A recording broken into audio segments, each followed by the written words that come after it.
Hello friends, મુદ્રિકાસ કુકમાં સ્વાગત છે તમારું। આજે હું તમારી સાથે શેર કરીશ ભીંડા અને કાંદાનું શાક। ભીંડાનું શાક તો તમે બનાવતા જ હશો અને એક જ સ્વાદવાળું ભીંડાનું શાક ખાઈને કંટાળી ગયા હશો। તો આજે નવું જ ભીંડા અને કાંદાનું શાક બનાવીશું। આ શાક ખાવામાં એકદમ સ્વાદિષ્ટ લાગે છે અને બનાવવું પણ એકદમ સહેલું છે। તો ચાલો બનાવવાનું શરૂ કરીએ। ભીંડા અને કાંદાનું શાક બનાવવા માટે મેં અહીંયા 250 ગ્રામ ભીંડો લીધો છે। ભીંડાને ધોઈને લૂછી લીધો છે અને 2 મીડિયમ સાઇઝના કાંદા લીધા છે। હવે કાંદા અને ભીંડાને સમારી લઈશું। તો આ રીતે ભીંડાનો આગળનો અને પાછળનો ભાગ છે એ કાઢી લઈશું અને આવી રીતના ટુકડા કરીશું। ભીંડો છે તેલમાં સાંતળીશું એટલે ગળી જશે, એટલા માટે આ રીતના મોટા ટુકડા કરીશું। તો આવી રીતે બધો ભીંડો સમારી લઈશું। હવે કાંદાને પણ સમારી લઈશું। તો આવી રીતે મોટા ટુકડા કરીશું કાંદાના પણ। આવી રીતે 4 ભાગ કરીને લેયર અલગ પાડી લઈશું।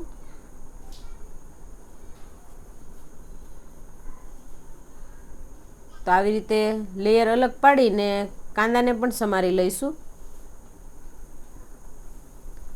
તો અહીંયા ભીંડો અને કાંદા સમારાઈ ગયા છે। હવે શાકનો વઘાર કરીશું। તો તેના માટે ગેસની ફ્લેમ ચાલુ કરીને એક પેનની અંદર 1 ચમચા જેટલું તેલ એડ કરીશું। તેલ ગરમ થાય એટલે અડધી ચમચી જેટલું આખું જીરું એડ કરીશું। ભીંડો એડ કરીશું। ગેસની ફ્લેમ લો રાખીશું અને ભીંડાને આ રીતે હલાવતા રહીશું। અહીંયા ભીંડો છે ચીકણો હોય એટલા માટે આપણે ચીકાશ દૂર થાય ત્યાં સુધી આ રીતે મીડિયમ ફ્લેમ પર હલાવતા રહીશું અને ચડવા દઈશું। તો ભીંડાને વચ્ચે વચ્ચે આ રીતે હલાવતા રહીશું। 7-1 મિનિટ જેવું થઈ ગયું છે અને ભીંડો સોફ્ટ થઈ ગયો છે। હવે કાંદા એડ કરીશું। કાંદાને મિક્સ કરી લઈશું અને કાંદાને પણ ચડવા દઈશું, સોફ્ટ થાય ત્યાં સુધી ચડવા દઈશું। કાંદા સોફ્ટ થઈ ગયા છે તો હવે મિક્સ કરીને કાઢી લઈશું। ગેસની ફ્લેમ બંધ કરી દઈશું। ભીંડામાંથી ચીકાશ એકદમ દૂર થઈ ગઈ છે। જો ભીંડાની અંદર વધારે ચીકાશ હોય એવું તમને લાગે તો એની અંદર અડધા લીંબુનો રસ એડ કરવાનો, એટલે ચીકાશ દૂર થશે।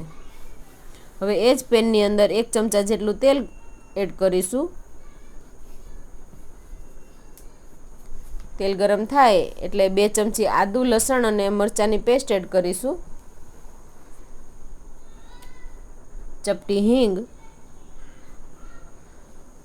મેં અહીંયા 1 ડુંગળીને આ રીતે ઝીણી સમારીને લીધી છે એ એડ કરીશું। ડુંગળીને સોફ્ટ થવા દઈશું। હવે મેં અહીંયા 1 ટમેટાને આ રીતે ઝીણું સમારીને લીધું છે એ એડ કરીશું। ટમેટાને પણ મિક્સ કરીને ચડવા દઈશું।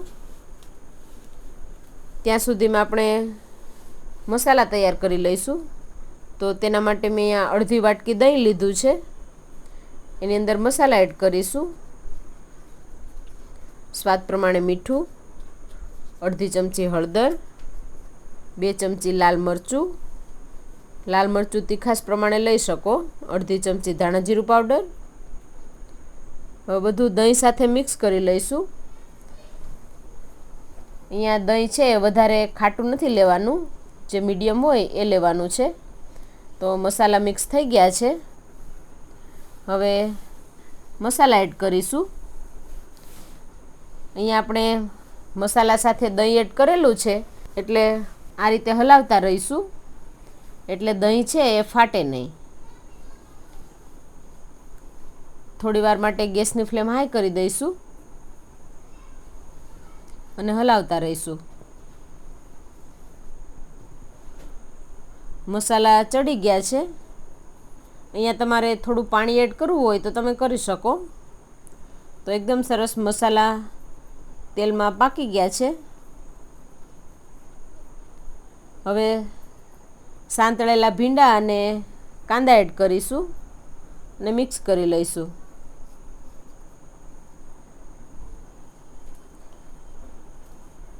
કાંદા અને ભીંડા મસાલા સાથે એકદમ સરસ મિક્સ થઈ ગયા છે. તો આપણું ભીંડા અને કાંદાનું શાક બનીને તૈયાર થઈ ગયું છે. તો હવે સર્વ કરીશું. તો બનીને તૈયાર છે એકદમ સ્વાદિષ્ટ ભીંડા અને કાંદાનું શાક.